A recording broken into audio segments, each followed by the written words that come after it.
Vamos lá, continuando. Então, frequência respiratória normais, segundo a OMS. Gente, mais uma vez estou dizendo, vocês precisam ter em mente os parâmetros, né? Que são os valores da respiração, assim como do pulso, assim como da PA. Então, vocês precisam ter esses parâmetros em mente, tá? Lembrando que isso aí também cai na prova. Temperatura. A temperatura corporal é um parâmetro fisiológico controlado rigorosamente pelo organismo humano. Existe uma variação de 0,2 a 0,4 Celsius para mais ou menos para mais ou para menos de 37 centígrados para manutenção das funções metabólicas. A medida da temperatura deve ser a mais fidedigna possível. Existem diversos locais para a verificação da temperatura corpórea, entretanto, a aferição timpânica é a mais próxima à temperatura central do corpo, né? A timpânica é no ouvido. Local de verificação da temperatura: cavidade oral, cavidade retal. Na oral, colocar o termômetro embaixo da língua, orientando a pessoa a fechar os lábios e aguardar de 3 a 5 minutos. Esse oral não é muito indicado, tá, gente? Porque de repente você pega um paciente que ele está acamado ou ele está inconsciente, ele pode quebrar esse termômetro e se machucar. Então preste atenção. Cavidade retal, introduzir o termômetro específico para essa região. Tem um termômetro específico com a derivação, com a devida lubrificação de 3 a 4 centímetros no ânus. A pessoa deve estar em decúbito lateral. Permanência do termômetro por 3 minutos. Na região axilar, que é a mais usada para a colocação do termômetro, a região deve estar livre de umidade para não interferir na medida. Período de permanência do termômetro de 5 a 7 minutos no pavilhão auricular. Recurso tecnológico especial, mais utilizado em unidade de terapia intensiva, tá? Então, vejam bem isso aí.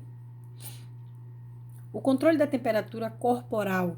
O calor produzido no interior do organismo chega à superfície corporal através dos vasos sanguíneos e se difundem através do plexo subcutâneo, né, da pele, que representa até 30% do total do débito cardíaco.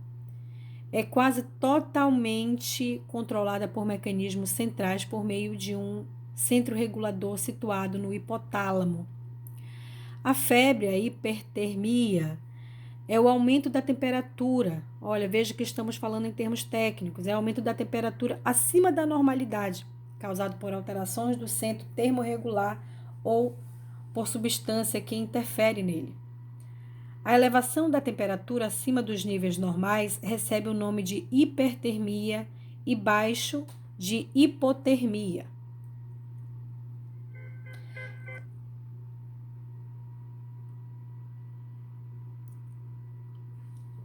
Temperatura, continuando ainda na temperatura, além da presença de febre, devemos avaliar início súbito ou gradual. A intensidade, febre leve ou febrícula, né? Até 37,5. Febre moderada, 37,5 a 38. Febre alta ou elevada, acima de 38,5. Como que está essa duração? Ela vai e volta. Se ela for e voltar, ficar constante, ela é uma febre intermitente, ou seja, contínua.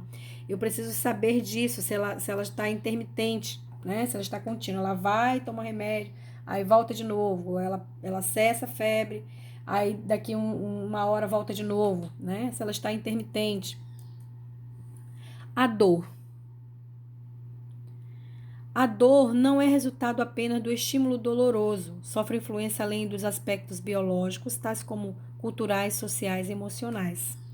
Definição: experiência sensitiva e emocional desagradável associada ou relacionada à lesão real ou potencial dos tecidos. Cada indivíduo aprende a utilizar esse termo através das suas experiências anteriores. A dor deve ser avaliada e para isso utiliza-se algumas escalas da dor. Então você faz uma pergunta para o seu cliente. De 0 a 10, quanto está a sua dor, né? Aí ele vai dizer, 10. Então essa dor é uma dor máxima, ele não tá mais aguentando, ele tá para gritar de dor, sair gritando, né? Não, ela tá de 2. Uma dor ligeira, ela vai e volta, né? Ou vai, hoje não volta mais, só volta amanhã. De vez em quando eu tô sentindo dor, de 1 a 2, tá? Então você tem que saber, e essa é a escala da dor. Você tem que saber avaliar. Lembre-se que quando o paciente está com dor, lembra-se que lá em cima nós falamos sobre expressão facial? Pois é. Então, às vezes, você não precisa nem perguntar do paciente pela expressão que ele está. Quando você chega até ele, você sabe que ele está com muita dor, né? E isso tudo tem que ser anotado. Avaliação do sistema neurológico. O exame neurológico pode revelar distúrbios do cérebro, dos nervos, dos músculos e da medula espinhal. Avaliação do estado mental. Trata-se de uma avaliação resumida das funções psíquicas e que analisa a orientação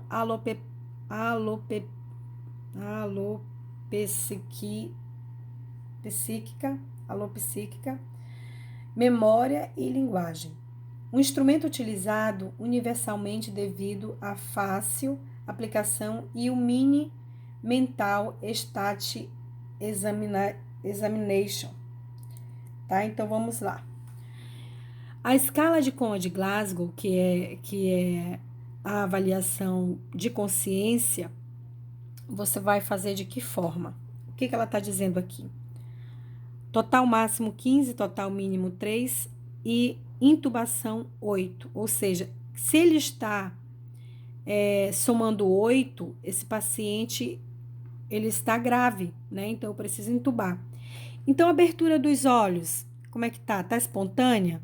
A voz é quando eu falo com ele, ou é a dor quando eu trisco nele com um pontiagudo, ou nenhuma. Se ele está nenhuma, né? Ele vai aqui, por exemplo, não tem abertura do globo ocular de jeito nenhum, então eu vou marcar 1. Se está espontâneo, eu vou marcar 4, então eu vou deixar 4 aqui e eu vou somando com cada um, tá? E aí, vamos lá. Orientado, né? Ele está orientado, quando você fala, ele entende o que você está falando, ou está confuso? Palavra inapropriada. Então, cada pergunta que você vai fazendo, você vai se fazendo, ou fazendo para o paciente, se ele estiver orientado, você vai ver aqui em que número ele está, né? E vai colocando, e depois vai somar, tá? Essa soma vai dizer, o total máximo dessa soma é 15, tá? O total mínimo é 3. Por que o mínimo é 3? Porque, veja, se a abertura ocular está espontânea, 4, né? Se ele está orientado, 9.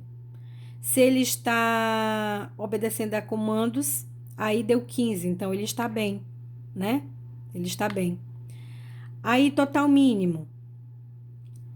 Abertura do globo ocular, nenhum, 1, né? Ele está orientado, ele responde, né? Quando você fala, também não, né? Resposta motora, nenhuma, né? Ou seja, nível mínimo 3, esse paciente ele está em óbito, né? Se ele não está respondendo nenhuma resposta, ele está em óbito.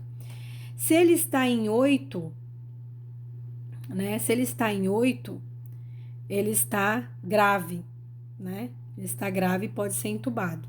Entenderam isso? Continuando.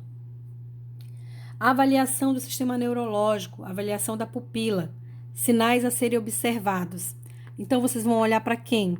Para a menina dos seus olhos, como você já ouviu falar. Então, olha só, isocórias.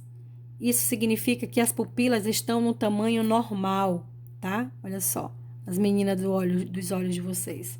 São simétricas e reagem à luz. Diagnóstico. Esta condição é normal, né? Então, está normal. Quando é miose, vejam que está bem pequenininha as meninas dos olhos de vocês, né? Ambas estão contraídas, sem reação à luz, né? Então, o diagnóstico, lesão do sistema nervoso, né, central ou abuso de uso de droga. Então, aprendam a verificar isso também, porque esse é assunto de prova, tá? Anisocórias, quando você for falar, sempre que você for falar do olho do paciente, você vai tratar ele com termo técnico quando você for responder. Veja que a anisocória aqui, ó, está muito diminuída e aqui está grande, né? Está dilatada. É uma dilatação e a outra contraída, né? Não há assimetria aí. É um acidente vascular cerebral ou traumatismo craniano, é isso que pode referir, tá? E quando há midríase, ó, veja que há dilatação dos olhos, né? Das meninas dos olhos, pupila dilatada, ambiente com pouca luz, anóxia ou hipóxia severa, inconsciência, estado de choque, parada cardiovascular, hemorragia, TCE, e pode estar indicando aqui a óbito, tá? Aqui é óbito. Tudo bem? Então preste atenção nisso.